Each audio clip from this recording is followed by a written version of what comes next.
So আমরা দেখছি কি human digestive system directly human digestive সিস্টেমটা মেইনলি এন্ডোডার্ম থেকে অরিজিনেট হয় এন্ডোডার্মাল অরিজিন যদিও কিছুটা পার্ট এক্টোডার্মাল থাকে যেমন সামনে mouth up two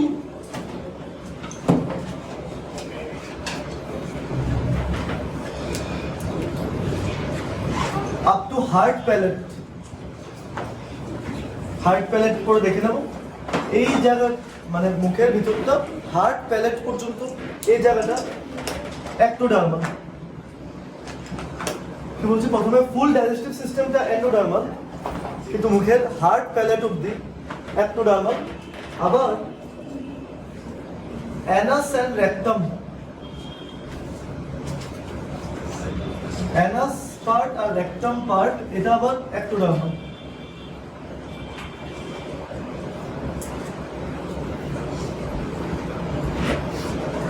ectodermal in origin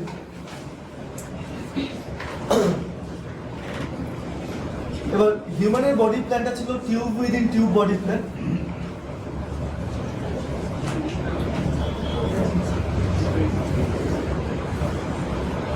তো with tube within tube so ভিতরের যে টিউবটা এটাই অ্যাকচুয়ালি জিআইটি বানিয়েছে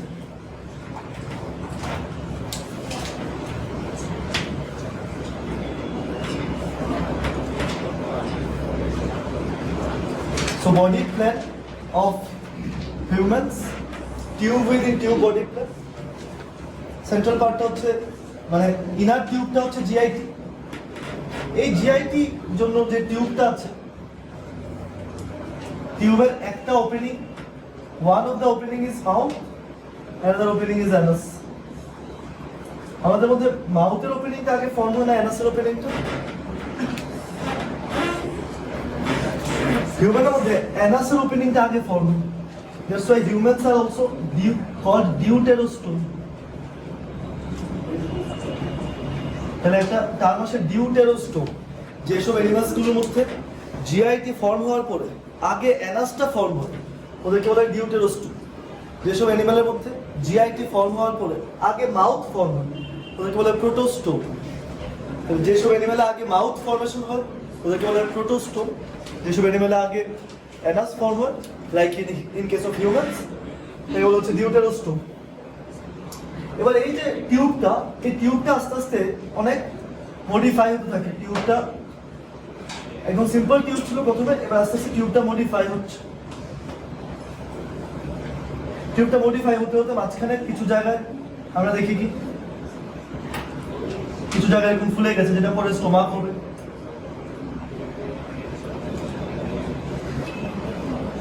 ইন্টেস্টাইন হবে দেখতে পাচ্ছি কি টিউবটা স্লোলি বডির ভিতরে মডিফাই হচ্ছে আরো ইলংগেট হচ্ছে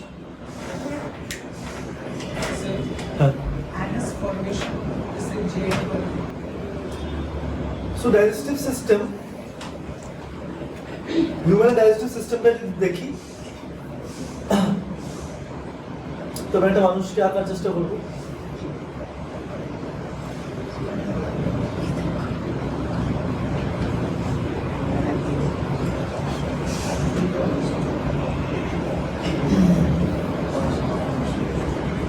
তো এখানে দেখো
তাহলে আমার একটা ডাইজেস্টিভ সিস্টেম,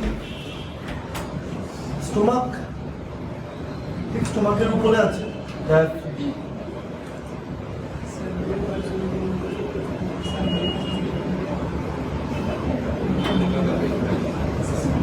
কি হচ্ছে?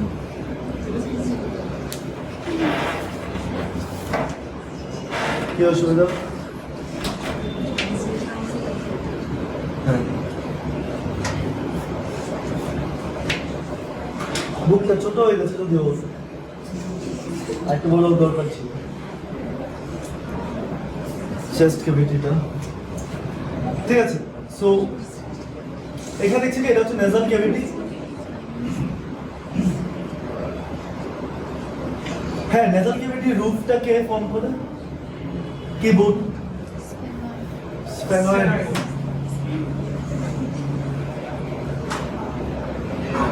স্ফেনয়েড বোন। নেজাল ক্যাভিটির নিচে ফ্লোরটা কে বানায়? প্যালাটাইন নামে একটা বোন আছে। স্ফেনয়েড বোন, প্যালাটাইন বোন।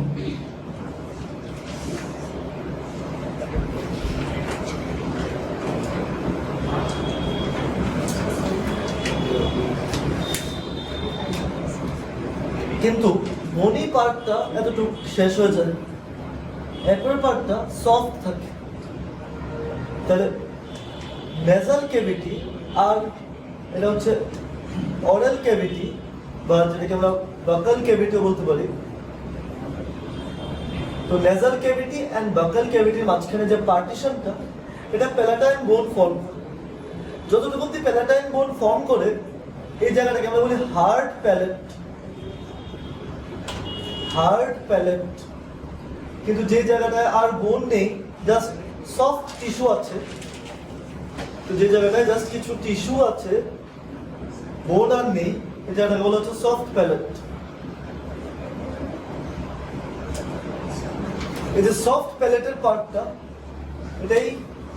এটার মাঝখান দিয়ে এমন দেখা যায় কি ছোট একটা জায়গা, ছোট একটা টাং লাইক স্ট্রাকচার ঝুলে রয়েছে। একদম মুখটা একদম বড় করে খুললে উপরের দিকে একটা ছোট একটা কিছু জিহ্বার মতো ঝুলছে দেখা যায়। এটাকে আমরা বলি কি? ইভুলা। ইভুলা। তাহলে সফট প্যালেটের একটা পার্ট হচ্ছে ইভুলা। এবার আমি মুখে যাই খাই আর আমি এখানে শ্বাস নিচ্ছি, তাহলে এয়ার অ্যান্ড ফুড যে জায়গাটায় এসে মিক্স হয়, এয়ার আর ফুড যেখানে এসে মিক্স হয়, এই জায়গাটা হচ্ছে ফ্যারিংস।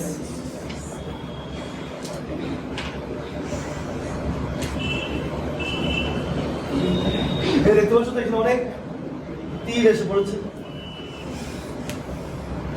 এখানে এতগুলো অ্যারো এসেছে। কোন অ্যারোটা কোথায় লেগেছে বোঝা যাচ্ছে।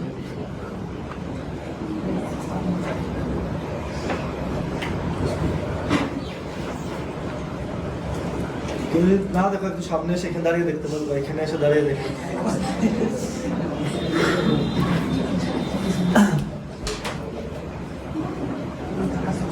এবার এই ফেরিংস পার্টটাকে আমাদের আবার একটু আলাদা করে লিখতে লাগবে। এই আমার কাছে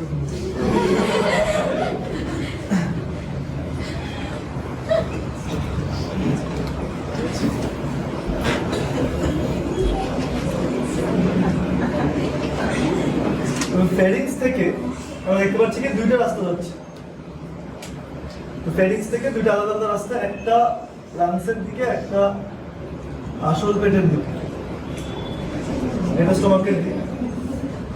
তাহলে এই রাস্তাটা হচ্ছে ফুড পাইপ, ইসোফেগাস।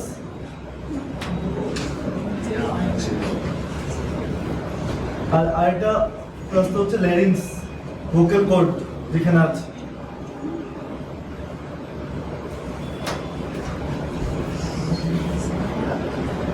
তাহলে একটা সাইড কার্টিলেজিনাস আর একটা সাইড মাসকুলার, ঠিক আছে? তাহলে ফেরিংস একটা মাসকুলার ক্যাভিটি। হ্যাঁ, ফেরিংস একটা মাসকুলার পার্ট, সব দিকে মাসল আছে। এই মাসকুলার ক্যাভিটিটার থেকে দুইটা রাস্তা হচ্ছে, একটা রাস্তা লাংসের দিকে বাট থ্রু ল্যারিংস, আর একটা রাস্তা স্টোমাকের দিকে থ্রু ইসোফেগাস।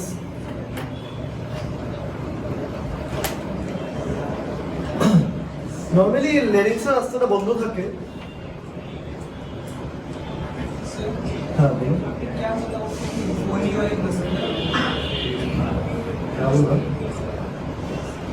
क्या बोला?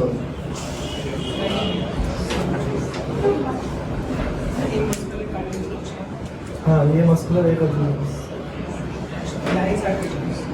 लेरिक्स कार्टिलेजिनास ना কি কি কার্টিলেজ আছে বলো এবার বাবা? থাইরয়েড, টিকয়েড, এরিথ্রয়েড আর cartilage of Santorini. So these are the cartilages of larynx. Also, epiglottis is also a cartilage. Epiglottis is also included in larynx. তাহলে larynx এর উপরে এখানে একটা cartilage আছে যেটা epiglottis.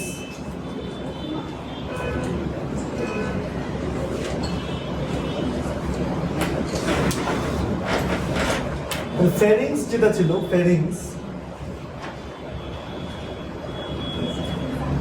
এই জায়গাটা ছিল ফেরিংস।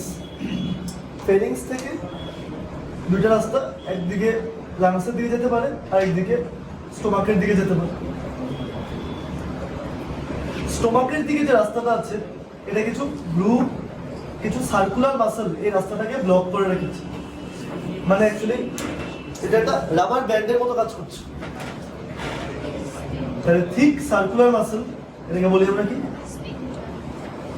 স্ফিংক্টার।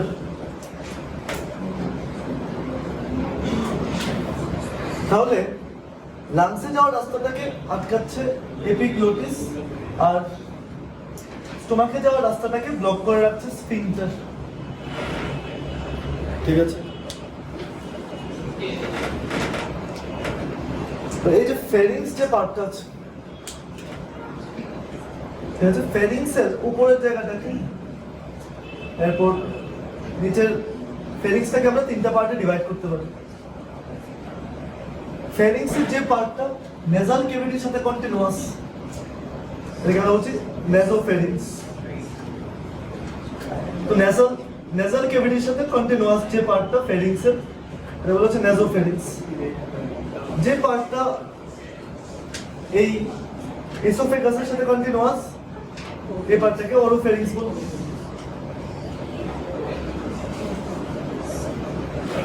আর যে পার্টটা ল্যারিংসের বা এপিগ্লোটিসের সাথে বা এপিগ্লোটিসের উপরে দিয়ে যে পার্টটা আছে এটা ল্যারিঙ্গোফেরিংস।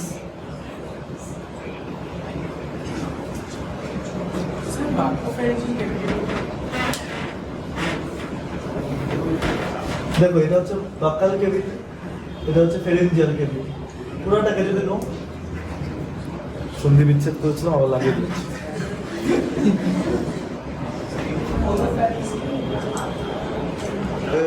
কিছু বুঝতে পারছো? হাসি উঠছে না কেন? হাসি উঠেছে? ফিলিংস নেই তোমার?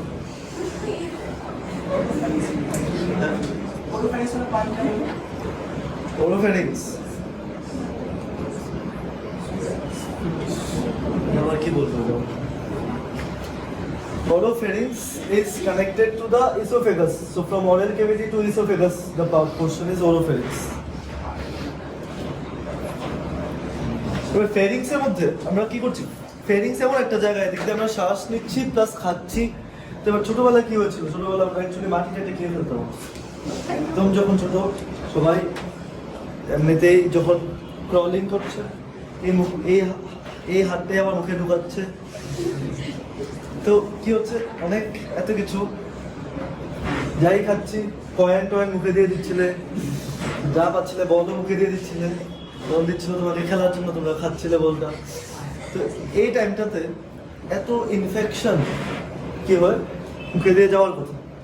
তাহলে আমরা নর্মালি যখন ফ্রুট খাই, যেমন যে কোনো ফল যখন খাই, তখন তো এরকম হয় না যে ফলটাকে সার্ভ দিয়ে দিই, এরকম তো হয় না। ফল দেখে তো জাস্ট জল দিয়ে দিই আর কিছু করে। তাহলে এখানে তো যদি মাইক্রোবস থাকে, ওর ওয়ালের মধ্যে থাকবে অনেক মাইক্রোবস। সো আমরা কি করতে পারি? আমাদের কিছু করতে লাগবে। ফেরিংসের মধ্যে এরকম এতগুলো লিম্ফয়েড অর্গান আছে। তাহলে ফেরিংসের মধ্যে এতগুলো লিম্ফয়েড অর্গান আছে যারা একটা রিং বানিয়ে রেখে দিয়েছে। এদিক দিয়ে ফুড পার্টিকেল পাস হতে লাগলেই ফুডের মধ্যে যদি কোনো ভাইরাস, ব্যাকটেরিয়া, প্রোটোজোয়া, ফাঙ্গাস এগুলো থাকে, এগুলো থেকে প্রচুর ডাব্লিউবিসি ওদেরকে অ্যাটাক করে। ফেরিংস একটা প্রোটেক্টিভ লেয়ার হিসেবে কাজ করে। ঠিক আছে, তাহলে আমি এখানে দেখবো ফেরিংসের মধ্যে ইভেন আমরা যে শ্বাস নিচ্ছি এটাও তো ফেরিংস দিয়ে পাস হচ্ছে, এয়ারটাও তো ফেরিংস দিয়ে পাস হচ্ছে। এয়ারের মধ্যে যদি অনেক ব্যাকটেরিয়া থাকে, ওই ব্যাকটেরিয়াগুলোকেও অনেকটা আটকানোর চেষ্টা করে এরকম কিছু গ্ল্যান্ড। ঠিক আছে, সো কি দেখতে পারি?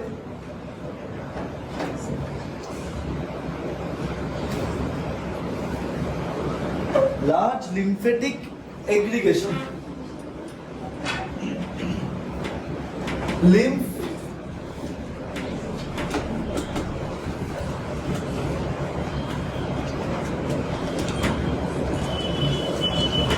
large lymphatic aggregations can be found in the pharyngeal cavity.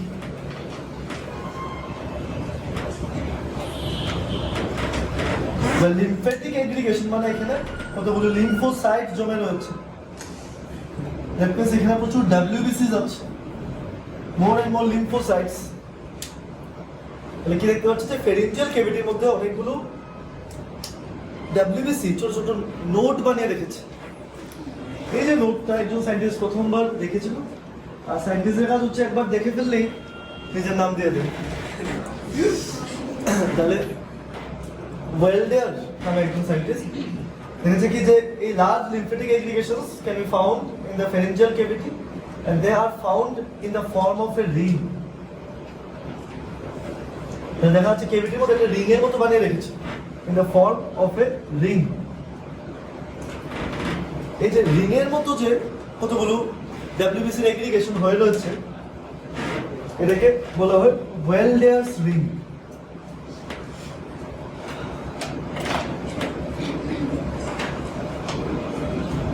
ঠিক আছে, তাহলে ওয়েলডেয়ারস রিং এখানে একটা প্রোটেক্টিভ রিং, আর এখানে যে লিম্ফেটিক এগ্রিগেশনস গুলো এগুলোকে আমরা বলছি, প্রত্যেকটা এগ্রিগেশনকে আমরা বলছি টনসিল। এক একটা এগ্রিগেশন এখানে এক একটা টনসিল।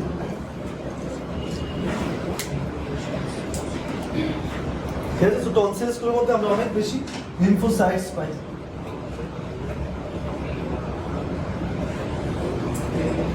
যখন এই টনসিল ফুলে যাচ্ছে, টনসিল অনেক রকম ভাবে ফুলতে পারে। এক হয়েছে তুমি খুব ঠান্ডা বাতাস তোমার মধ্যে দিয়ে গেছে, এরকম জায়গায় ঠান্ডা বাতাস গেছে যেখানে অনেক বেশি ব্যাকটেরিয়া অ্যাক্টিভ ছিল, বা এরকম কিছু খেয়েছো, এটা দিয়ে হতে পারে। তাহলে ফেরিংসে তো বাতাসও যায়, ফেরিংসে তো ফুডও যায়, তাহলে কিছু খাওয়ার থেকে হতে পারে টনসিলটা ফুলতে পারে, বাতাসের থেকে হতে পারে টনসিলটা ফুলতে পারে। তাহলে এখানে কিছু টনসিলস আছে। এবার এখানে আছে 6টা টনসিল। ঠিক আছে, তাহলে সে একটা মানুষ এটা মুখটা খুলেছে, সেটা করেছে, আচ্ছা করেছে মোটামুটি। ঠিক আছে, মুখটা খুললে পরে একদম পিছনে এরকম একটা দেখাচ্ছে, এটা হচ্ছিল ইউভুলাটা। ঠিক আছে, আর এখানে টানটা ছিল, এত ভালো কাঁদতে পারবো না, লিওনার্ডো ভিঞ্চির মতো ওইগুলো সব এঁকেছিল।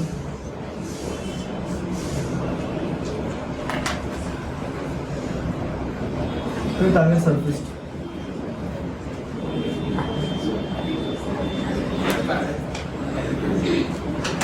মোটামুটি দাঁত টাত নেই ধরো, এখানে একটা নিচের জিভটা দেখতে পাচ্ছি, আর উপরে একটা প্যালেটটা দেখতে পাচ্ছি। এবার এই জিভের নিচে অ্যাকচুয়ালি জিভের নিচে এখানে একটা টনসিল পাবো, এই সাইডে কিছু টনসিল পাবো, এদিকে কিছু টনসিল পাবো। এই কার কি টনসিল হয়ে গেছে?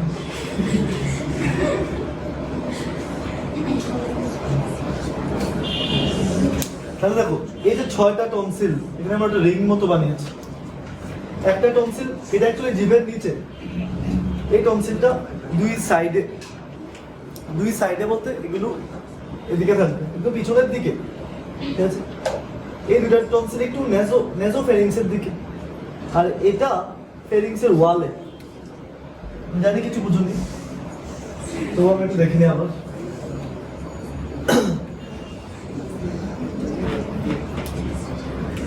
তো সামনের থেকে দেখছিলাম, তো ওকে একটু মাথাটা কেটে সাইড থেকে দেখি। ঠিক আছে, মানুষটা জিপতে আমরা বের করে রেখেছিল।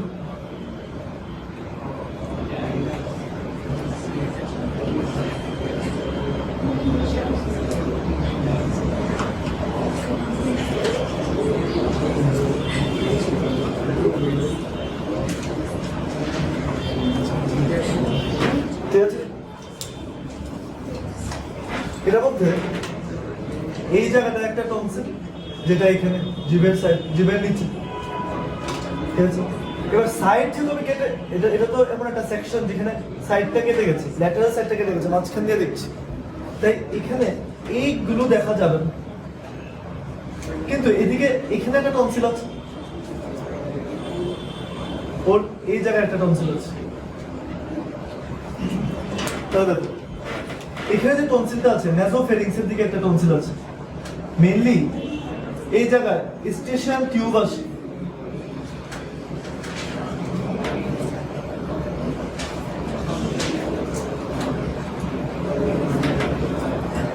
এই কথা বলছে কি?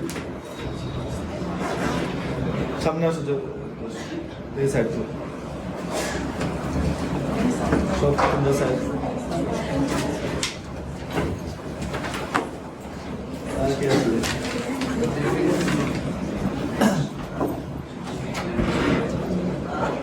আরে তবু কথা শোনা যাচ্ছে না।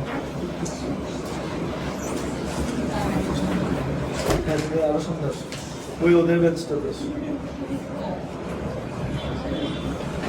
এটারও এখানে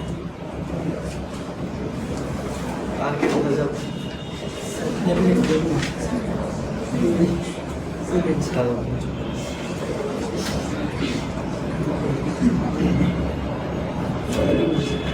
এখান থেকে কাকে দেখবো তুমি? এদিকে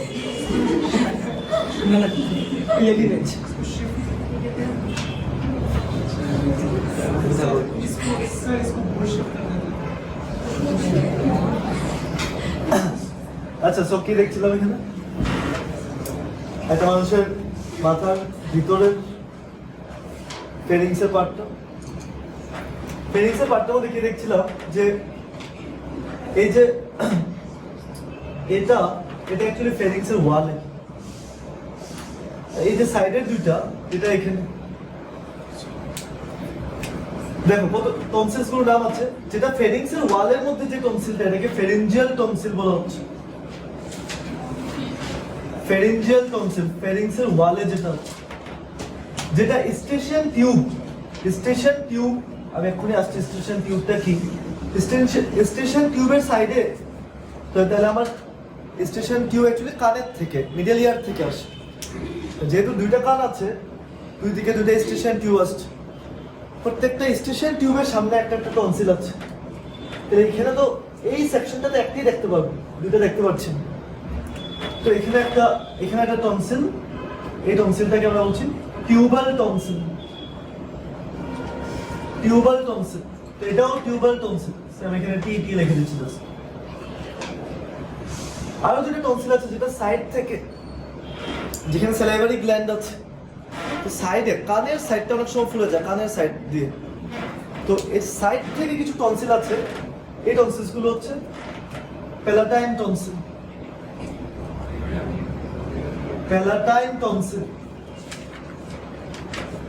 এটাও প্যালাটাইন টনসিল, আর জিভের নিচের দিকে একটা টনসিল আছে, সাবলিঙ্গুয়াল বা লিঙ্গুয়াল টনসিল বললেই পারি, কারণ একটাই যেহেতু আছে জিভের সাথে অ্যাসোসিয়েটেড। টাঙের সামনে যে টনসিলটা লিঙ্গুয়াল, এই টনসিলগুলো কি করছে, একটা রিং এর মতো শেপ বানাচ্ছে, যাতে এবার এয়ার পাস হোক বা ফুড পাস হোক বা ওয়াটার পাস হোক, এটার মধ্যে মাইক্রো অর্গানিজমস থাকলে এই টনসিলস গুলো ওই মাইক্রো অর্গানিজম গুলোকে ফেগোসাইটোসিস করার চেষ্টা করে, যত বেশি মাইক্রো কমানো যায় এটা চেষ্টা করে। কারণ আমার স্যালাইভার মধ্যে অলরেডি অ্যান্টিব্যাকটেরিয়াল এজেন্ট আছে লাইসোজাইম, স্যালাইভার মধ্যে অলরেডি আছে, ফেরিংসের মধ্যে এতগুলো ডাব্লিউবিসি আছে, তবুও যদি পার হয়ে যায় স্টোমাকে যায়, স্টোমাকে অ্যাসিড আছে, তাহলে মোটামুটি খাওয়াটা একটু না ধুয়ে খেলেও তবুও আমরা বেঁচে যাই, বেশি কিছু হয় না। কিন্তু এর মধ্যে কিছু কিছু ব্যাকটেরিয়া আছে যেগুলো বেশি ডেঞ্জারাস, যেমন ক্যান ফুড। তো সে বিগ বাজার থেকে কিছু একটা ক্যান টাইপ অফ ফুড কিনেছো, ক্যান ফুডের ভিতরে একটা জায়গায় কি ছিল, ছোট একটা হোল ছিল, এটা দেখো নি। ক্যান ফুড কেনার সময় যদি এরকম হোল কিছু না দেখে থাকো, এগুলোর মধ্যে মেইনলি এমন কিছু ব্যাকটেরিয়া থাকে যারা স্পোর ফর্মিং ব্যাকটেরিয়া, কারণ অ্যানারোবিক কন্ডিশনে ছিল, স্পোর ফর্মে ছিল এটার ভিতরে। এই স্পোর ফর্মিং ব্যাকটেরিয়াগুলো যদি আমার বডির মধ্যে ঢুকে, ওদের উপরে এগুলো কোনো কিছু কাজ করতে পারে না, কারণ ওদের উপরে স্টাফ ওয়াল আছে। এই ব্যাকটেরিয়াগুলো যখন আমার স্টোমাকে যায়, স্টোমাক দেখা ঠিক আছে, স্টোমাক ভাবে কি, আমার কিছু ভাবে না, কিন্তু কম বলছি, স্টোমাক কি ভাবছে যে ব্যাকটেরিয়াটা এসেছে, ওরা কেউ কিছু করতে পারে, আমি লাস্টে হিরো হবো, ওকে নষ্ট করে ফেলবো। স্টোমাক যখন অ্যাসিড সিক্রেট করে এই ব্যাকটেরিয়ার উপরের ওয়ালটাকে নষ্ট করে ফেলবে, স্টোমাক হিরো হতে গিয়ে আসলে আমার বডিটাকে আরো খারাপ করে ফেলছে, কারণ ওর ওয়ালটা যে ব্রেক হয়ে যাবে, এবার এই ব্যাকটেরিয়াগুলো কি করবে, আরো ফাস্ট ডিভাইড করা শুরু করে দেবে, ওয়াল ব্রেক করে ওটা আরো খারাপ করে দিচ্ছে বডি। ওয়াল যদি ব্রেক না হতো, এটা অটোমেটিক্যালি আস্তে আস্তে আস্তে আস্তে পাস হয়ে গেল ফিক্যাল ম্যাটারের সাথে। সো আচ্ছা, সো এখানে আমরা দেখছিলাম কি ওয়েলডিয়ারস রিং, এটা ফেরিংসের মধ্যে একটা ইম্পর্টেন্ট কোয়েশ্চেন, ওয়েলডিয়ারস রিং, ঠিক আছে। ফেরিংসের মধ্যে আমরা দেখেছি কি ওরো কি কি ফেরিংস ছিল,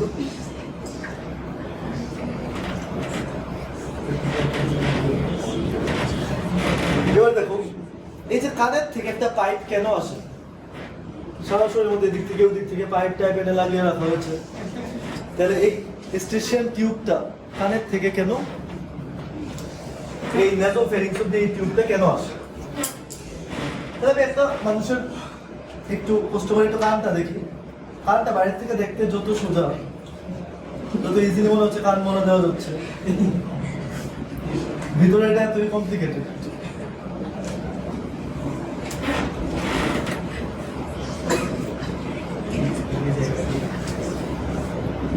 আচ্ছা, আমি এখানে ইনার ইয়ারটা ড্রয়িং করছি, আমি জাস্ট এক্সটার্নাল ইয়ার আর মিডল ইয়ারটা দেখছি। দেখো এক্সটার্নাল ইয়ার আর মিডল ইয়ারের মধ্যে একটা মেমব্রেন আছে, কিভাবে, টিম্প্যানিক। এই যে টিম্প্যানিক মেমব্রেনটা, দেখো এটা একটা কি, জাস্ট একটা পর্দা, জাস্ট একটা মেমব্রেন।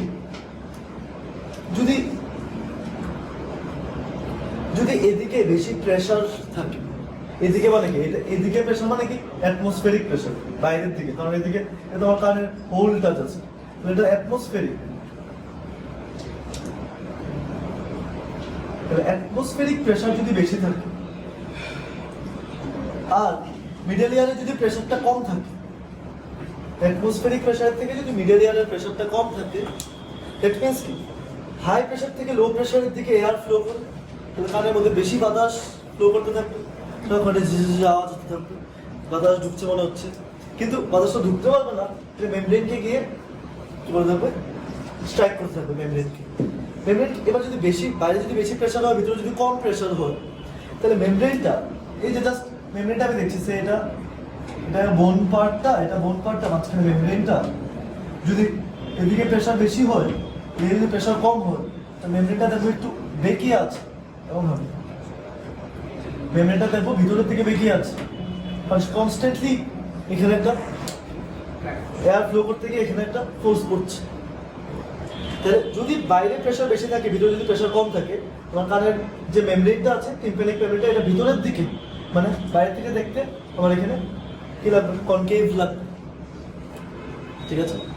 এবার সেম উল্টাটা যদি হয়, ভিতরের প্রেশার বেশি, বাইরের প্রেশার কম, তো মেমব্রেনটা তাহলে বাইরের দিকে বের হয়ে থাকবে, মেমব্রেনটা এদিকে বাল্জ আউট হয়ে যাবে। মেমব্রেনটা ভিতরের দিকে বালজিং ইন হয়ে থাকুক বা বালজিং আউট হয়ে থাকুক, আমার দুই কেসেই পেইন হবে, কানের মধ্যে পেইন সেন্সেশন চলতে থাকবে। যদি মেমব্রেনটা ভিতরের দিকেও ঢুকে থাকে বা বাইরের দিকেও বের হয়ে থাকে, কানের মধ্যে পেইন হতে থাকবে। যে পেইনটা আমরা ফিল করি অনেক সময়, যদি সে ফ্লাইটে উঠলে, ঠিক আছে, ফ্লাইটে উঠলে ওয়েদারে অনেক বেশি টার্বুলেন্স, প্রেশার খুব বেশি ফ্লাকচুয়েট করছে, তাহলে ফ্লাইটটা জাস্ট ক্লিয়ার ভিউ দেখার জন্য ওরা জাস্ট আপ ডাউন করছে অনেকটা, সে অনেক কিলোমিটার, সে অনেকটা মিটার কি করছে, উপরে উঠছে বা নিচে নামছে। এটা করতে গিয়ে প্রেশার আপ ডাউন হচ্ছে, যে ভিতরে কানের ভিতরে কি হচ্ছে, এই টিম্প্যানিক মেমব্রেনটা এদিকে বা ওইদিকে কনস্ট্যান্টলি বালজিং হচ্ছে, আর যে বালজিং হচ্ছে তখন আমার কানে পেইন হওয়া স্টার্ট। তো এটার থেকে অনেকে কি করে, অনেকে হেডফোন লাগিয়ে রাখে, অনেকে কানে তুলা লাগায় উপরে উঠে, ঠিক আছে? এবার আমি দেখছি এই যে প্রেশার চেঞ্জটা, তাতে প্রেশারটা কোনো সময় দুই দিকেরই প্রেশারটা তো সবসময় ইকুয়াল থাকে। এর জন্য মিডল ইয়ার থেকে একটা টিউব আসছে, মিডল ইয়ারের ভিতর থেকে যে টিউবটা আসছে, টিউবটা কি করে,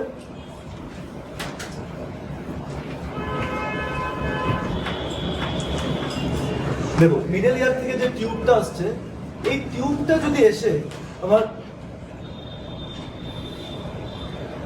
কি হয়েছে, নেজোফেরিংস যে পার্টটা, নেজোফেরিংস যে পার্টটা, এটার সাথে যদি এসে লেগে থাকে, তাহলে কি হয়, নেজোফেরিংস মানে কি, আমি তো শ্বাস নিচ্ছি, তো আমি তো অ্যাটমসফিয়ারিক এয়ার নিচ্ছি কনস্ট্যান্ট, অ্যাটমসফিয়ারিক এয়ারটা যদি নিতে থাকি, এটাই যদি, এই এয়ারটাই যদি এই টিউবটা দিয়ে কোথায় চলে যায়, মিডল ইয়ারে চলে যায়, বুঝতে পারছো? এই এয়ারটাই যদি মিডল ইয়ারে যায়, তাহলে কি হবে, মিডল ইয়ারের মধ্যে যে প্রেশারটা হবে, মিডল ইয়ারের মধ্যে যে এয়ার প্রেশারটা থাকবে, এটা বাইরে অ্যাটমসফিয়ারে যে প্রেশারটা, এটার সমানই, সেমটাই তো এদিক দিয়ে পাস হচ্ছে, কিন্তু রাস্তা করে দিয়েছি। তাহলে ডিউ টু দিস টিউব, যেটাকে আমরা বলছি স্টেশন টিউব, যেটা এখান থেকে স্টার্ট হয় মিডল ইয়ার থেকে, station tube, it helps in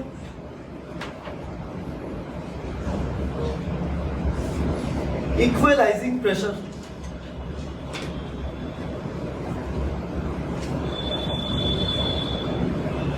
across tympanic membrane. মানে এখানে TM লিখছে জাস্ট, তাহলে tympanic membrane এর দুই সাইডে প্রেসারটা ইকুয়াল থাকছে only due to this station tube.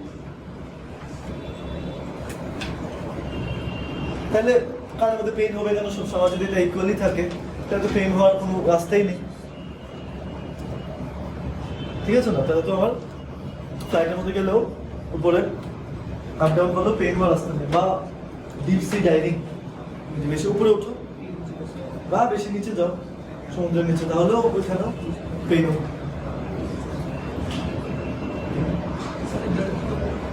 হ্যাঁ ওই তো আগে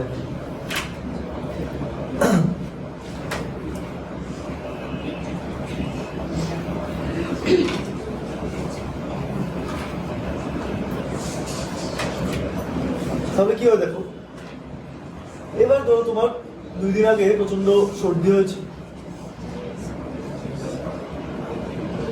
আরে মাথাটা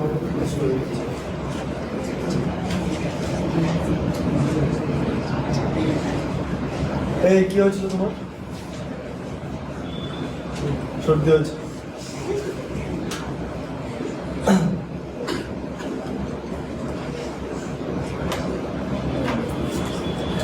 बार-बार एक दाग लगा करके दाल आपको शेष सही पार्ट है এটা তো এপিগ্লটিস। আচ্ছা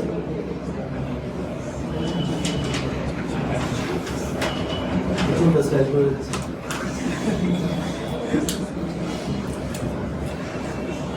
তো কি বলেছি যে সে তোমার এক সপ্তাহ আগে কি হয়েছিল, অনেক সর্দি টর্দি হয়েছিল। এখন কি হচ্ছে, এতটা সে সর্দি নেই, কিন্তু তুমি ভিতরে যে মিউকাসটা আছে, মিউকাসটা ইনফ্লেম হয়ে রয়েছে, ইনফ্লেমেশন, ঠিক আছে, ইনফ্লেমেশন হয়ে রয়েছে। মানে কি, তুমি যদি মাস্ক পরে রাখো, যদি ঠান্ডা বাতাস না লাগে, তাহলে হয়তো মিউকাস আসবে না, সর্দি আসবে না। আবার যদি ঠান্ডা বাতাস লাগে, তাহলে আবার সর্দি আসবে। এমন একটা সিচুয়েশন আছো যে সর্দি নেইও, কিন্তু আবার বেশি এক্সপোজড হলে তাহলে আবার এসেও করছে, এমন একটা কন্ডিশন আছে। তাহলে দ্যাট মিনস কি, তোমার কিন্তু ভিতরে যে মিউকাস লেয়ারটা, এই জায়গাটা ইনফ্লেম হয়ে রয়েছে। ভিতরে যদি মিউকাস লেয়ারটা ইনফ্লেমেশন হয়ে থাকে, এই জায়গাটা যদি ফুলে থাকে, দ্যাট মিনস কি ইনার লাইনিংটা ব্লক হয়ে গেছে। স্টেশন টিউবের ওপেনিংটা ব্লক হয়ে রয়েছে। স্টেশন টিউবের ওপেনিংটা অনেকগুলো কারণে ব্লক হতে পারে। একটা তো বলছি ডাইরেক্টলি ইনফ্লেমেশন, সে তোমার সর্দি হয়েছিল, এখন নেই, কিন্তু ভিতরের জায়গাটা ইনফ্লেম হয়ে রয়েছে। বা এমন হতে পারে যে এই জায়গাটায় কি হয়ে রয়েছে, অ্যাকচুয়ালি তোমার সর্দি আছে, তাহলে মিউকাস এসে এখানে আটকে রয়েছে, মিউকাস এই জায়গাটাকে ব্লক করে রেখেছে। আইদার মিউকাস জায়গাটাকে ব্লক করে রেখেছে, বা মিউকাস নেই, কিন্তু ওই জায়গাটার মধ্যে ইনার লাইনিংটা ফুলে রয়েছে, তো লাইনিংটা বন্ধ করে দিয়েছে। এবার তোমার স্টেশন টিউবের ওপেনিংটা ব্লক থাকলেই কি হবে, এই যে পেইনটা হবে। এই পেইনটা হওয়ার পিছনে মেইন কারণ হচ্ছে যাদের, তাহলে কতজন যাচ্ছে একটা প্লেনের মধ্যে, সে 250 জন আছে, এর মধ্যে 10-15 জনের এই অসুবিধাটা হয়, বাকি জনের হচ্ছে না। ঠিক আছে, বা তোমরাও দেখো তোমাদের অনেক দিন হচ্ছেই না, আবার অনেক দিন হচ্ছে, বুঝতে পারছো? তাহলে মেইন প্রবলেমটা হচ্ছে স্টেশন টিউবের ওপেনিংটা ব্লক হয়ে যায়। এবার একটা ভালো রিমেডি হচ্ছে, দেখবো অনেকে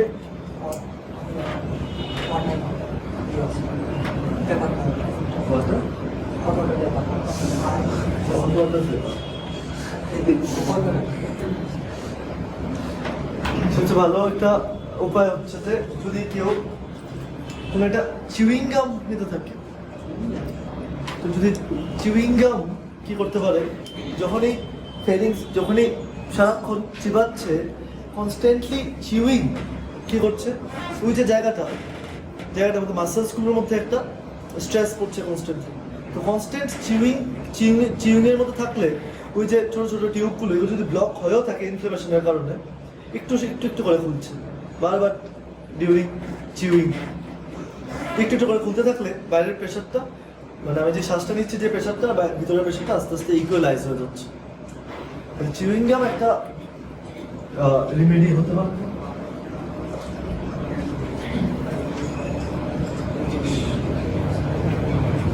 আচ্ছা হ্যাঁ, এবার অনেকগুলো মানুষের মধ্যে কি হয়, কোনো একটা খাবার খেয়েছিল, এর থেকে কোনো ব্যাকটেরিয়া গেছে, ব্যাকটেরিয়াগুলো পেটের মধ্যে না গিয়ে আস্তে আস্তে সে এয়ারের সাথে বা কোনো একটা ফুডের সাথে যে ব্যাকটেরিয়াগুলো এসেছিল বা মাইক্রোবসগুলো কি করছে, এদিক দিয়ে ট্রাভেল করছে, রাস্তা পেয়েছে। মাইক্রোবস খাবারের সাথে বা বাতাসের সাথে কিছু মাইক্রোবস বডির মধ্যে, মুখের মধ্যে গিয়ে এটা এবার ট্রাভেল করছে স্টেশন টিউব দিয়ে। স্টেশন টিউব দিয়ে যদি মাইক্রোবটা ট্রাভেল করে, তাহলে যাবে কোথায়, মিডল ইয়ারে। তাহলে অনেকের দেখা যায় কি, ঠান্ডা লেগে কানের ভিতর থেকে পুঁজ বেরোচ্ছে,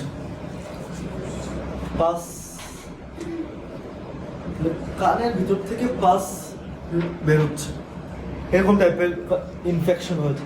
তাহলে এটা একটা কমন ইনফেকশনই কি হচ্ছে, কানের ভিতর চলে গেছে। এবার টিম্প্যানিক মেমব্রেনটাকে কাটতে লাগে, কেটে ভিতর থেকে সব ড্রেন করতে লাগে, সাকশন ঢুকিয়ে ছোট ছোট। তাহলে টিম্প্যানিক মেমব্রেনটাকে একটা অপারেশন শিখে লাভ। তাহলে মাইক্রোবসগুলো আস্তে আস্তে ভিতরে যাচ্ছে, ভিতরে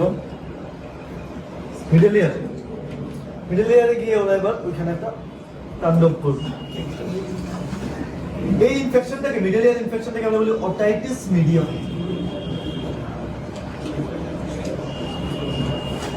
মিডল ইয়ার ইনফেকশন। এই ইনফেকশনটা হওয়ার একমাত্র রাস্তাটা স্টেশন টিউব। স্টেশন টিউব দিয়ে যায় এটা ভিতর। কিন্তু এখানে নর্মালি টিউবের সামনে দিয়ে কিছু আসতে যেতে পারে না, কারণ টিউবের সামনে একটা টনসিল আছে, টিউবাল টনসিল। তাহলে টিউবটাকে গার্ড করে রাখার জন্য নর্মালি যাদের হয়নি এখন পর্যন্ত, আশা করি আর কোনো সময় না হোক, সো কারণ কানের যে পেনটা এটা এক্সট্রিম পেন, এটা নট আনবিয়ারেবল পেন। সো তাহলে মুখের মধ্যে যত রকমেরই পেইন হয়, ইভেন রাত ব্যথাও আনবিয়ারেবল হয়েছে, কারণ এখানে এত নার্ভ সাপ্লাই আছে। তো বডির অন্য জায়গায় পেইনের থেকে মুখের সাথে অ্যাসোসিয়েটেড পেইনসগুলো এমনিতেই অনেক বেশি হয়।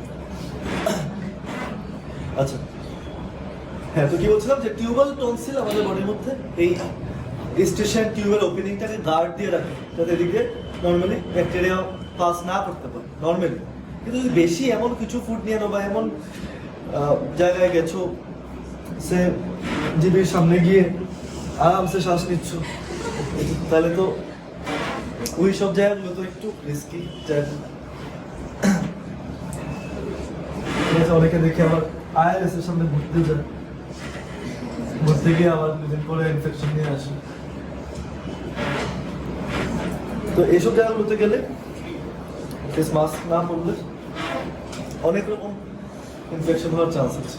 কোন দিক থেকে কোন দিকে ইনফেকশন হয়ে যাবে বুঝেই যাবে। আচ্ছা, তো এটা আমরা মোটামুটি মুখের পার্টে গেছি। এবার মুখের মধ্যে এই একটু ডেন্টিস্টের কাজগুলো দেখেন। সো টিথ পার্টটা দেখে নিই। তাহলে টিথ একটা হচ্ছে আপার জ,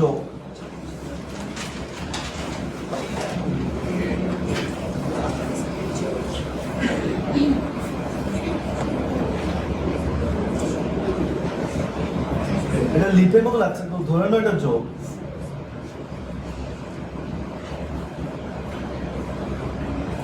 আপার জ আর লোয়ার জ কোন বোন বানায়? আপার জটা কে বানায়? ম্যাক্সিলা। আপার জ বানাচ্ছে ম্যাক্সিলা যে বোনটা,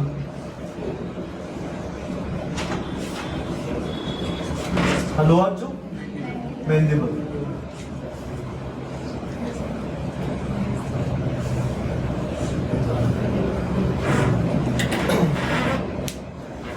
এবার ম্যাক্সিলা আর ম্যান্ডিবলের মধ্যে সে এই যে ম্যাক্সিলা বোনটা, এই বোনটার মধ্যে এরকম কিছু, এই ম্যাক্সিলা কয়টা আছে? আমাদের ফেশিয়াল বোনস করেছিলাম, ম্যাক্সিলা কয়টা আছে? দুইটা বোন আছে, দুইটা ম্যাক্সিলা এসে মাঝখানে অ্যাটাচ হচ্ছে। তাহলে এখানে দুইটা ম্যাক্সিলা উপর থেকে, তাহলে নাকের নিচের থেকে দুইটা ম্যাক্সিলা বোন আসছে। ম্যাক্সিলা বোনগুলোর মধ্যে এরকম কিছু প্রসেস আছে, এগুলোকে বলে অ্যালভিওলার প্রসেস, যেটার মধ্যে অ্যাকচুয়ালি আমাদের গাম থাকবে অ্যালভিওলার প্রসেসের মধ্যে। এটা হচ্ছে দুইটা বোন। যদি উপরে মাংস কিছু না থাকতো, আমাদের কঙ্কাল থাকতো, তাহলে এটা হতো আমার সামনের বোনটা। এখানে থাকতো আমার নাক।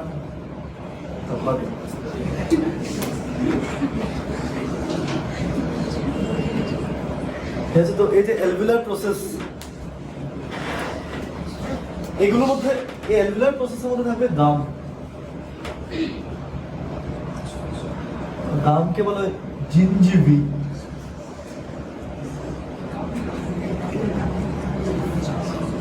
ঠিক আছে, তো নর্মালি আমরা টিথটাকে দেখার জন্য কি করি,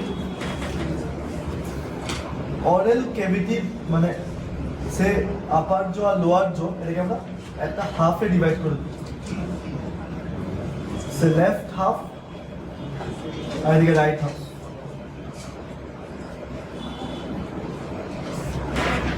এবার লেফট হাফ হাফ হোক বা রাইট হাফ হোক, যে কোনো একটা জর মধ্যে সেন্ট্রাল পার্ট থেকে আমি যদি সাইড ওয়াইজ যাই,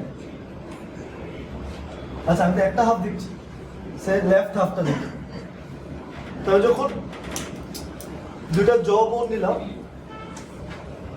তো after opening the mouth when all the teeth are visible, আমরা এখানে কি করলাম? The cavity is divided into two halves. So right half or left half.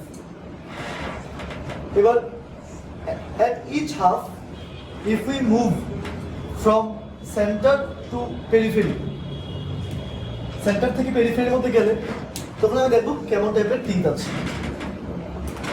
তাহলে এবার আপার জটাকে আমি এরকম একটা দেখো, এরকম একটা দাগ দিচ্ছি, তাহলে এরকম একটা লাইন ড্র করে এর উপরে আপার জোর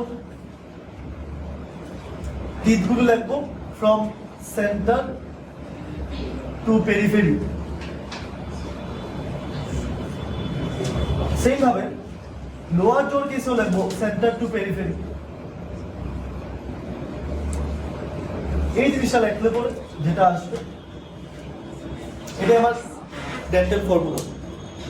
তো ডেন্টাল ফর্মুলা হচ্ছে আমি যে কোনো একটা হাফ, রাইট হাফ বা লেফট হাফের আপার জো আর লোয়ার জো সেন্টার থেকে পেরিফেরির দিকে যাই। তো যখন আমি সেন্টারে দেখছি, প্রথম দিকে দেখছি এরকম টাইপের কিছু টিপ, দুইটা টিপ দেখছি অনেকটা একরকম। থার্ড নাম্বার টিপটা দেখছি একটু ড্রাকুলাতে। ফোর্থ টিপ দেখছি আমি আরেকরকম। আর এগুলোরই আরেকটু বড় ভাইয়ের মতো দেখা যাচ্ছে, বড় বড় টিপ লাস্টের দিকে। তাহলে সেম টাইপেরই প্যাটার্ন, জাস্ট এটা একটু ছোট, এগুলো একটু বড় বড়। প্রথম দুইটা একরকম,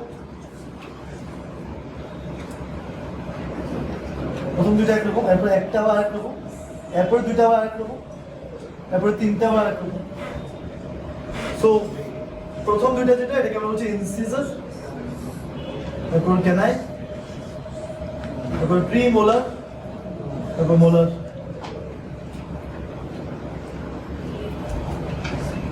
সো এটা এখানে আমরা 2 1 2 3 লিখছি।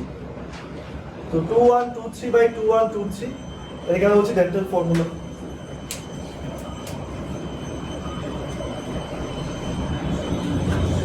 এই কার্ডটা এসেছে ডেন্টাল ফর্মুলা। এবার ইনসিজার যে কোনো একটা দাঁতকে দেখি না, এরপর আমি ইনসিজারের মধ্যে আসছি।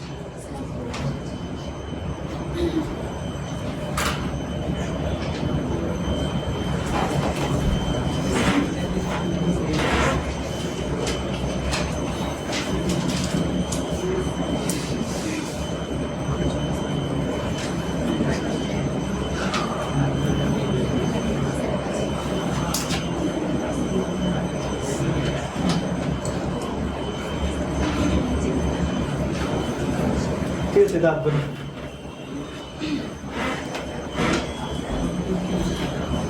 আমরা টিথ দেখি, টিথের মধ্যে লেয়ার্স গুলো দেখি, এরপর আমি আসছি ইনসিজার, ক্যানাইন, প্রিমোলার, মোলার মধ্যে ডিফারেন্স কি। ওইভাবে বেসিক একটা টিথের স্ট্রাকচার দেখি।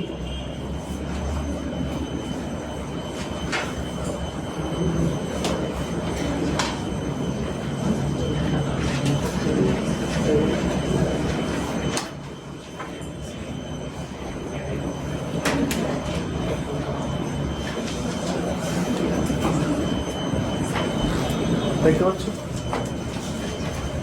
এখানে এই পার্টটা, এটা হচ্ছে রুট, এরপর উপরে পার্টটা হচ্ছে নেক। রুট আছে, আবার গলা আছে, এরপরে কি আছে ক্রাউন। মাথাটা তো নেই, ডাইরেক্ট ক্রাউন আছে। ক্রাউন, নেক আর রুট। এবার নেকটা অ্যাকচুয়ালি গামের সাথে অ্যাসোসিয়েটেড। নেকের এই পার্টটাতে এখানে গাম আছে। এর নিচে যে বোনটা, গামের নিচে যে বোনটা, এই বোনের মধ্যে রুটটা এমবেডেড।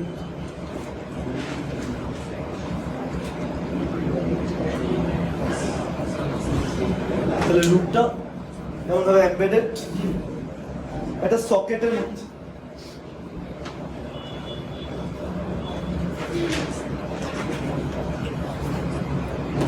যে কোনো অ্যানিমেলের মধ্যে যদি রুট যে কোনো অ্যানিমালের মধ্যে যদি রুট কোনো সকেটের মধ্যে লেগে থাকে তাহলে ওই সব অ্যানিমালের ডেন্টিশনটাকে আমরা বলবো থিকোডন্ট। ডেন্টিশন কিভাবে অ্যাকচুয়ালি টিথগুলো অ্যাটাচড, হিউম্যান ডেন্টিশন অ্যাকর্ডিংলি হিউম্যানকে আমরা বলছি থিকোডন্ট। থিকোডন্ট মানে teeth are embedded to socket. এগুলো একটা সকেটের সাথে সকেটের মধ্যে ঢুকে রয়েছে। থিকোডন্ট ছাড়া আর কি হতে পারে?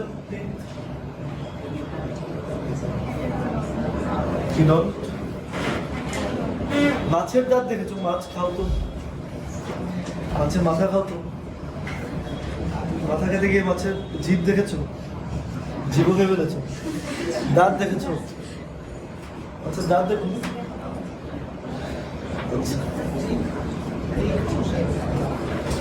আমি দেখিনি, আমার পছন্দ না।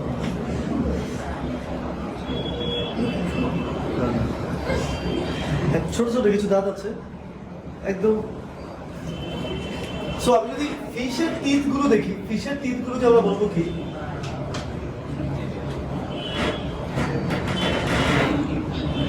ফিশের টিথকে বলবো অ্যাক্রোডন্ট। The tooth is fixed to the jawbone without socket. মানে ওদের jawbone-এর সাথে দাঁতগুলো একদম পুরো সকেট নেই, দাঁতগুলো এমন ভাবে ফিক্সড।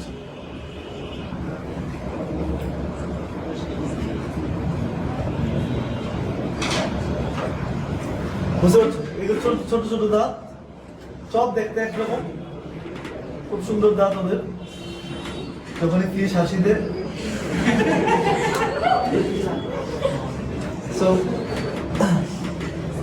যদি জবন সে, এটা হচ্ছে জবন, জবনের মধ্যে যদি টিথ গুলো, এটা হচ্ছে টিথ, কিন্তু কোনো সকেটের মধ্যে অ্যাটাচ না থাকে, এটা একটা টিথ, কোনো সকেটের মধ্যে অ্যাটাচ নেই, এখানে আরেকটা teeth.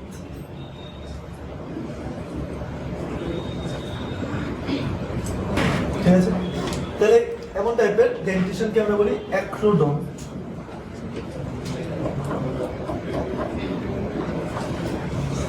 Teeth fixed on the surface of jawbone.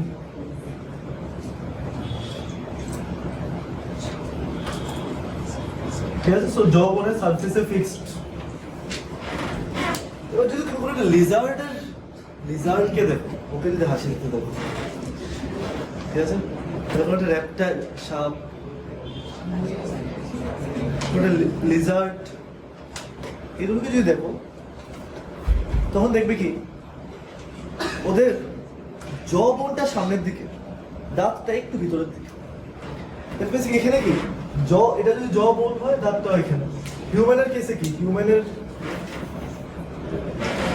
কেসে এটা যদি জবন হয়, এখানে কিছু সকেট আছে, জবনের মধ্যে কি আছে? সকেট। সকেটের ভিতরে এই টিথটা ফিক্সড। হিউম্যানের কেসে টিথটা একটা সকেটের মধ্যে ফিক্সড। তো এমন টাইপের ফিক্সেশন হলে আমরা বলছিলাম থিকোডন্ট। কিন্তু এমন টাইপের ফিক্সেশন হলে জাস্ট উপরে সারফেসে যদি থাকে, তাহলে বলছিলাম অ্যাক্রোডন্ট। কিন্তু তুমি যদি একটা লিজার্ডকে দেখো, লিজার্ডের মধ্যে কি দেখা যায়? ওদের যে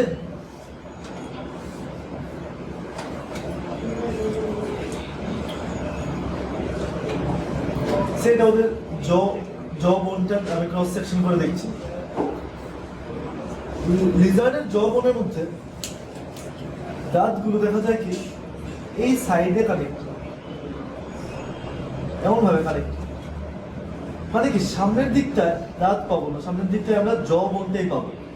তো কিছু এসে যদি আমাদের যেমন সামনের দিকে কিছু আসলে দাঁতের সাথে আগে গিয়ে লাগবে, এখানে সামনের দিকে কিছু আসলে আগে লাগবে কিছুর সাথে, জবনের সাথে। কারণ টিথ গুলো, তাহলে teeth on the inner edge of jaw. এমন টাইপের টিথ হলে আমরা বলি প্লিউরোডন্ট in case of reptiles. So humans are thecodont.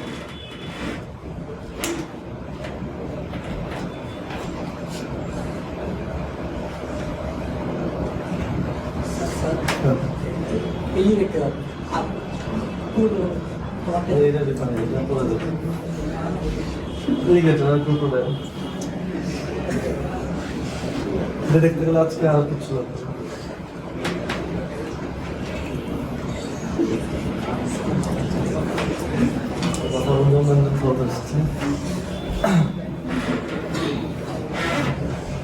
আচ্ছা এই জায়গাটা আমরা দেখো এবার টিথ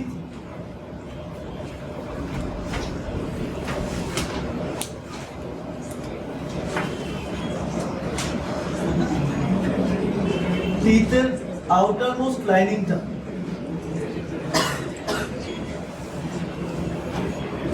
টিথের আউটারমোস্ট লাইনিংটাতেই সবচেয়ে টাফ বডির সবচেয়ে হার্ডেস্ট সাবস্টেন্স এনামেল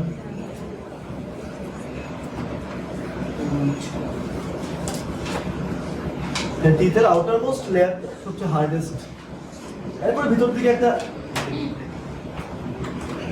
টিথের ইনারমোস্ট মানে ইনার না মিডলে যে লেয়ারটা আছে ডেন্টাইল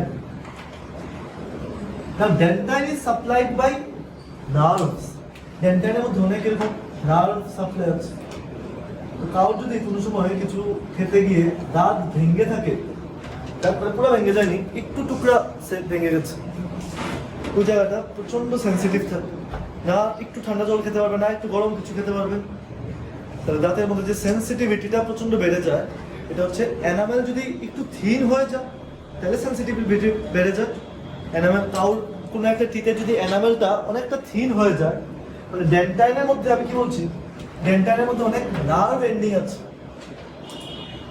এনামেলটা সেন্স এনামেল আমরা কোনো সেন্স বুঝি না টাচের সেন্স তো বুঝি না প্রেশারের সেন্সটা বুঝি একটু প্রেশার বলবো সো এনামেলের মধ্যে কি এনামেলের নিচের ডেন্টাইল পার্টটার মধ্যে কি আছে অনেক নার্ভ এন্ডিং আছে যেটার কারণে this is one of the most sensitive reason very sensitive even বাতাস লাগলে পরেও এরকমও দেখা যায় যদি টিথ স্কেলিং করানোর পরে যে কোনো কিছু জল খেতে গেলে বা বাতাস একটু বেশি জোরে বাতাস লাগলেও অনেক সেন্সেশন দেবে টিথের একদম ইনারমোস্ট পার্টটা হচ্ছে পাল্প আর এখানে গিয়ে আমরা পাই ব্লাড ভেসেল দাঁতের মধ্যে যে ব্লাড ভেসেলস সে ক্যাপিলারি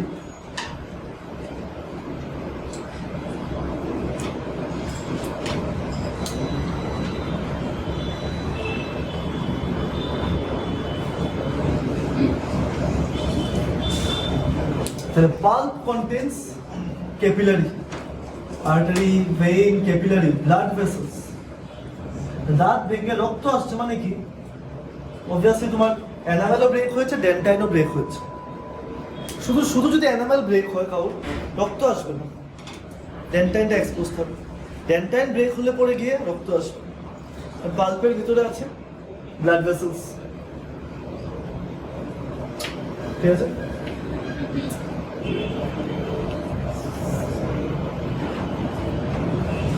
যেমন আমি যদি ইনসিজারটা দেখি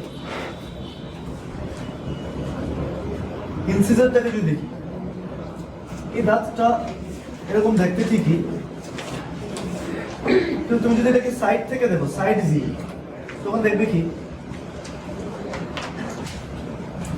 টিথের সারফেসটা এরকম এটাকে আমরা বলছি চিজেল শেপড বা এক্স যেমন হয় কুড়াল কাটার মতো তাহলে এটা ইনসিজারের যে এজটা এটা এরকম চিজেল শেপড এজ হয় আর ইনসিজারের মধ্যে অনলি ওয়ান রুট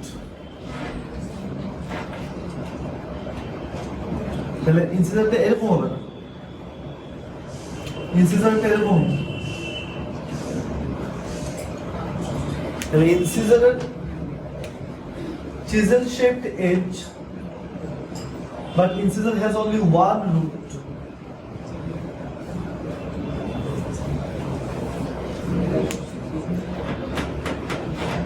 বুঝতে পারছো? তাহলে কেমন হলে, so this is specialized for cutting,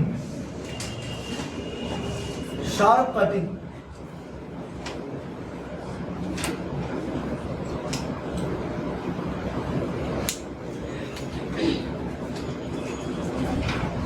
canine যদি দেখি, ক্যানাইনটা এরকম হচ্ছে, ক্যানাইনের ভিতরে একটা রুট, ক্যানাইনে এরকম একটা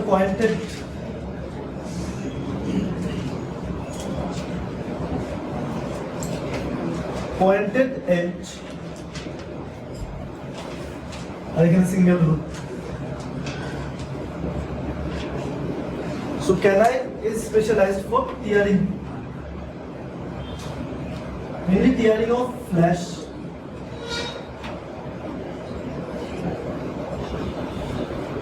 Canine সারফেসটার মধ্যে কিছু ব্লান্ট, দেখো প্রিমোলারের সারফেসটা যদি দেখি, দেখো প্রিমোলারের এরকম ব্লান্ট সারফেস, কিন্তু সারফেসের মধ্যে এরকম কিছু দুইটা এরকম উঁচা উঁচা এরিয়া আছে, এটা আমরা বলছি কাস্প।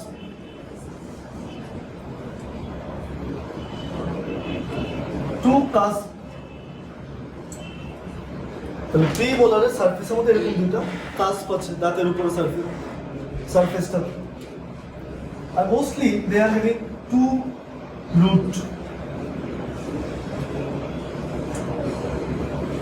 তাহলে প্রিমোলারের ব্লান্ট সারফেস ঠিক আছে, blunt surface but having two cusp and having two root.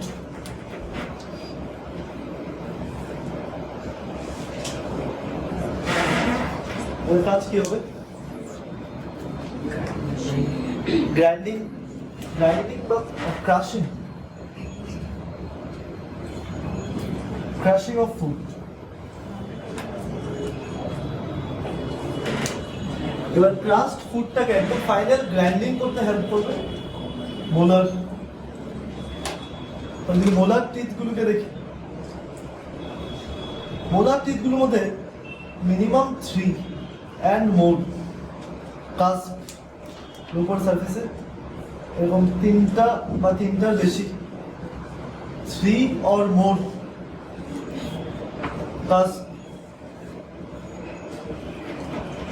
on the surface, আর এখানে 3টা রুট থাকে মোলারে।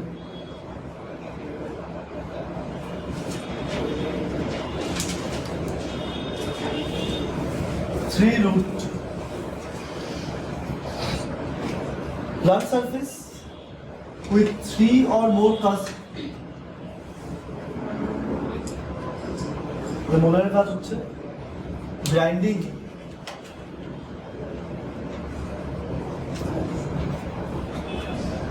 grinding of food.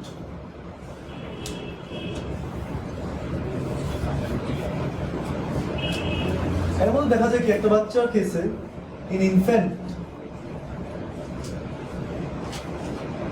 ইনফ্যান্টের কেসে প্রিমোলার গুলো থাকে না, ইনফ্যান্টের দাঁতগুলো এমন ফাঁক হয়, একটা সামনে, মাঝখানে আবার নেই, আবার এখানে একটা, আবার ওইদিকে একটা, ঠিক আছে? যখন হাসিতে মাঝখানে দাঁত নেই। সো ইনফ্যান্টের মধ্যে প্রিমোলার অ্যাবসেন্ট,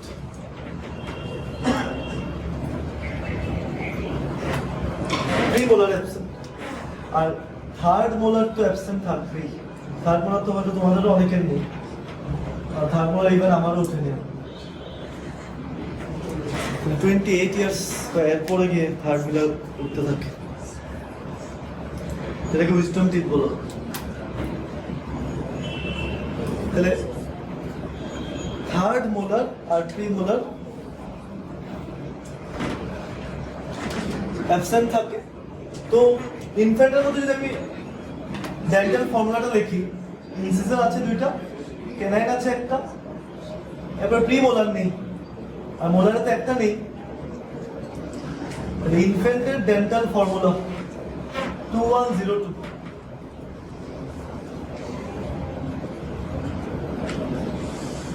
এটা যদি একবার লাস্ট ইয়ার বা এর আগের বছর নিতে এসেছে। ইনফ্যান্টের ডেন্টাল ফর্মুলা।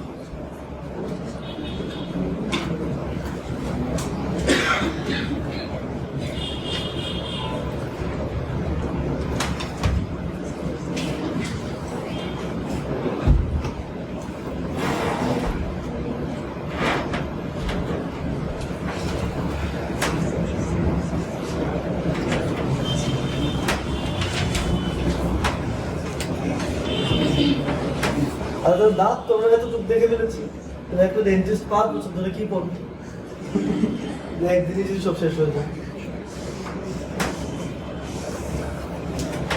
আগের দিন এরকম অনেক দেখা গেছে যে দাঁত ফেলতে গিয়ে জুড়ে দাঁতটা টান মেরেছে, চোখটা ব্যথা হয়ে গেছে। এরকম হয় কারণ অনেক সময় টিতের রুটের সাথে সে অপটিক নার্ভটা যাচ্ছে সামনে দিয়ে, ঠিকভাবে না দেখে যদি দাঁত টান মেরেছে, ওইদিকে চোখ ব্যথা হয়ে গেছে, ওইদিকে তাকিয়ে রয়েছে।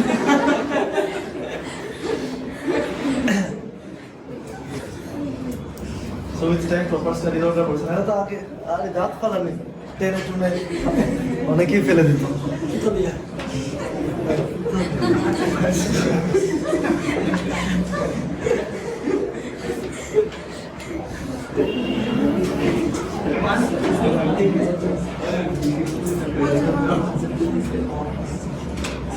দেখো হিউম্যান ডেন্টিশন ইজ অলসো হেটারোডন।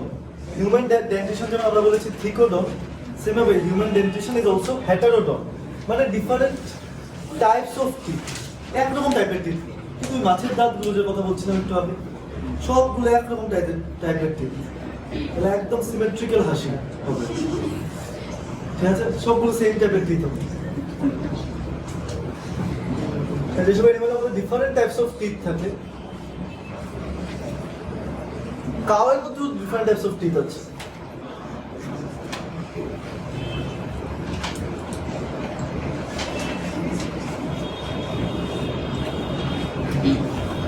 যেমন হিউম্যান বা homodont, same types of teeth.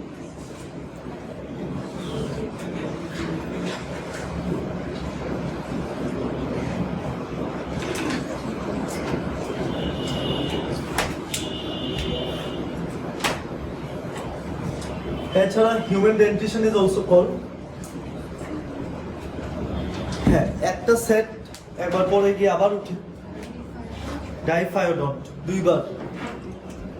Human dentition is also called ডাইফায়োডন্ট।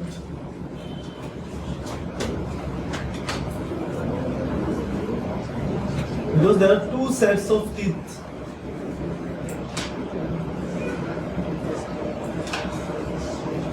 Two sets of teeth eruption. The teeth যখন উঠছে দুইবার উঠতে পারে। কিন্তু কিছু টিথ আছে একবারই উঠে, যেমন প্রিমোলার একবারই উঠবে লাইফ, থার্ড মোলার একবারই উঠবে। যেগুলো ইনফ্যান্টে নেই এগুলো তো একবারই উঠবে, জাস্ট পার্মানেন্ট টিথের সময়। তাহলে এমন ব্যাপার অনেক সময় এসেছে যে which of the following is a monophyodont, বা which of the following teeth is or erupts only once even in case of diphyodont। তাহলে ডাইফায়োডন্টের কেসেও কোনটা জাস্ট একবারই উঠে, তাহলে এটা প্রিমোলার আর থার্ড মোলার।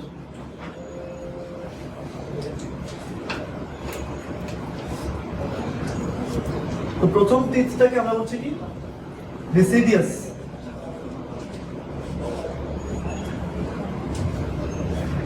এগুলো উঠছেই পড়ার জন্য ডিসিডিয়াস টিথ।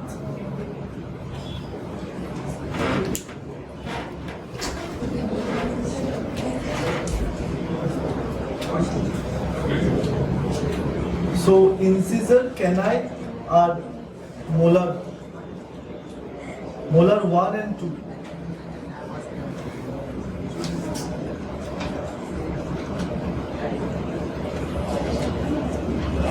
ডিসিডিয়াস বা মিল্ক টিথ আমরা বলছি, যেটা 6 ইয়ার্স থেকে বা ম্যাক্সিমাম 12 ইয়ার্স এই রেঞ্জের মধ্যে সব পড়ে যায়। ঠিক আছে, তাহলে 6 ইয়ার্স থেকে 12 ইয়ার্স রেঞ্জের মধ্যে এই দাঁতগুলো পড়ে যাবে। মেনলি ইনসিজারগুলো, ক্যানাইনগুলো আর মোলার প্রথম আর ফার্স্ট আর সেকেন্ড।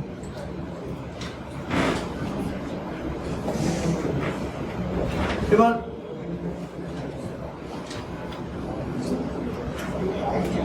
এটা হচ্ছে পার্মানেন্ট টিথ।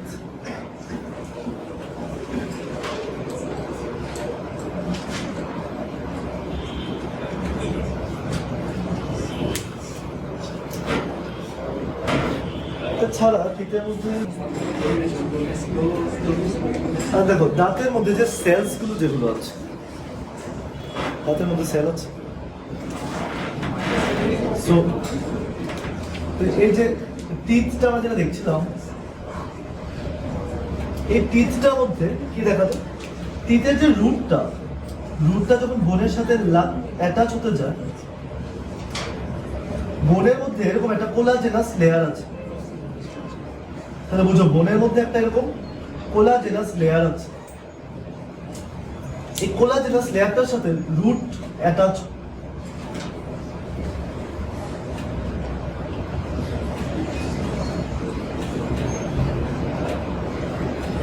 তাহলে টিথের যে রুট পার্টটা এই বোনের সাথে, এটা একটা বোন ছিল, বোনটার সাথে অ্যাটাচ হচ্ছে। বোনের যে পার্টটার সাথে টিথটা অ্যাটাচ হয়, এই পার্টটাকে বোনের এই আউটারমোস্ট লেয়ারটা বা কোলাজেনাস লেয়ার,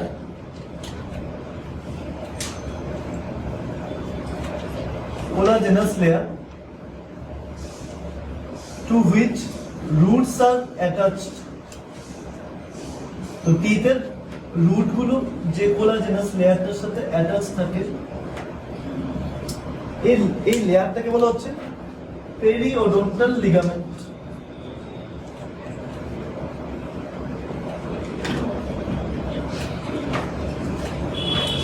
এই লেয়ারটাকে বলা হচ্ছে পেরিওডন্টাল লিগামেন্ট। রুটটাকে দেখো, এনামেল শুধু বাইরের দিকে আছে, এনামেল শুধু যে জায়গাটা এক্সপোজ, এই জায়গাটার মধ্যে এনামেল আছে। নিচের দিকে এনামেল নেই, নিচের দিকে টিথের আউটার লেয়ারই ডেন্টাইন। তাহলে রুটের দিকে টিথের আউটারমোস্ট লেয়ার কিন্তু ডেন্টাইন, উপরের দিকে এক্সপোজ পার্টের টিথের আউটারমোস্ট লেয়ার এনামেল। তাহলে এবার dentine of teeth is attach to periodontal ligament. আমি যে ব্ল্যাক কালার যে লাইনগুলো ড্র করেছি, ডেন্টাইন আর পেরিওডন্টাল লিগামেন্টের মাঝখানে, সো ডেন্টাইন আর পেরিওডন্টাল লিগামেন্টের মাঝখানে এই যে রিজিয়নটা আছে, এটাকে বলা হয় সিমেন্টাম।